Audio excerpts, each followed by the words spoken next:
There's an interesting verse. We have a spiritual audience out there in Flashpoint, and it refers to when Satan takes people captive at will.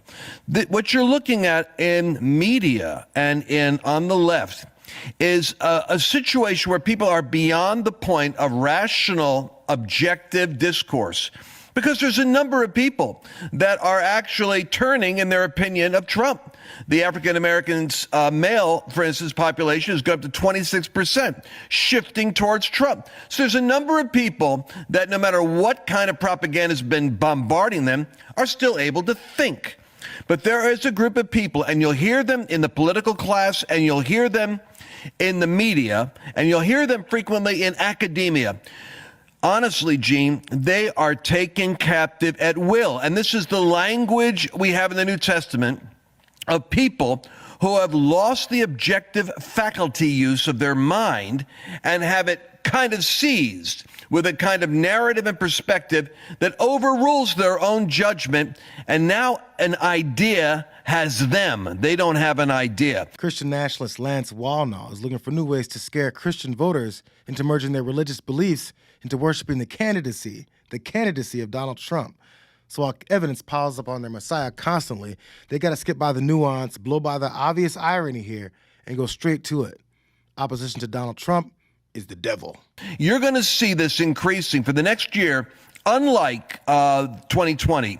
The rhetoric, the emotion, and the degree of bizarreness is going to start to manifest, and we're going to have to be really held back by the fruit of the Spirit of self-control, because we're going to be in the presence of demons talking through people. Under normal circumstances, political preachers that fleece their followers for BMWs, houses, and airplanes are worth pointing out to warn followers of their scheme.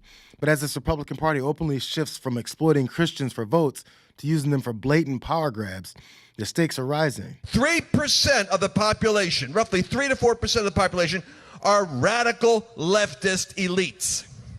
30% of the population are evangelical born-again Christians that are inclined to go towards Pentecostal language. I mean, we're really out there. They changed the definition of marriage, so they've taken over family.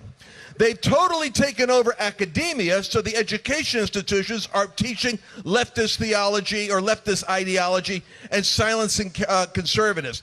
They're controlling government right now. They've taken over legacy media, Hollywood, entertainment, and arts, and now they've got Wall Street. This is 3%. 30% of the population is Christian. How is it that 30% are dominated by 3%? They have a worldview for bringing their kingdom here now. We're told to pray thy kingdom come, but we put it off to the second coming. There it is.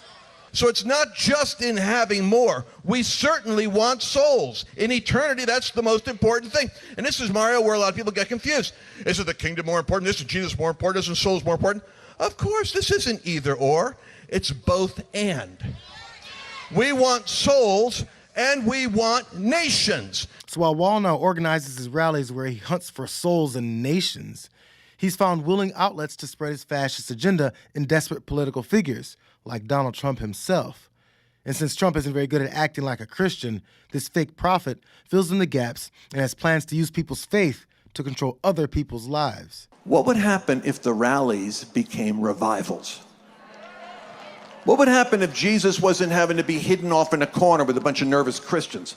What if we came right up front and said the only hope for America isn't political? I don't care who your candidate is. You need God. So America First Policy Institute is the secular arm of what's going on with the whole campaign on the right. But I talked to them and I said, you know, you got to get Charlie Kirk involved. You got to get some of that younger generation that is both Christian and engaged. And they said, well, Lance, how about you? What you and Mario are doing? I said, oh, well, we're really out of the box. But then the Lord reminded me, what are you afraid of? What are you nervous about?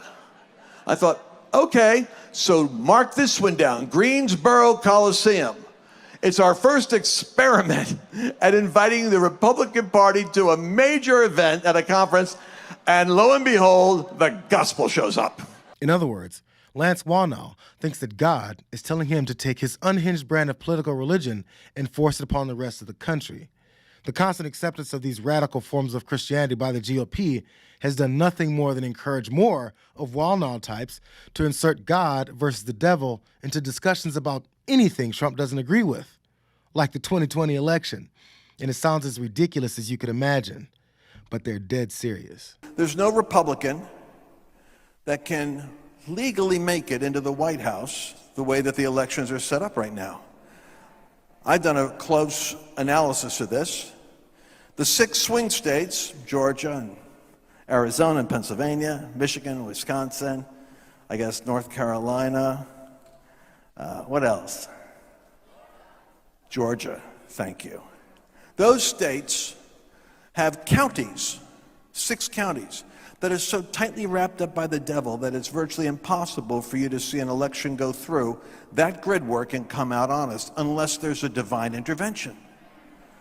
I just want you to know what we're up against. But I suggested to Mario, if we do a Fire and Glory tour, what I would do is I would want to go to every one of those swing states and I would make it a goal to break down the stronghold over each of those counties. It's a demonic stronghold.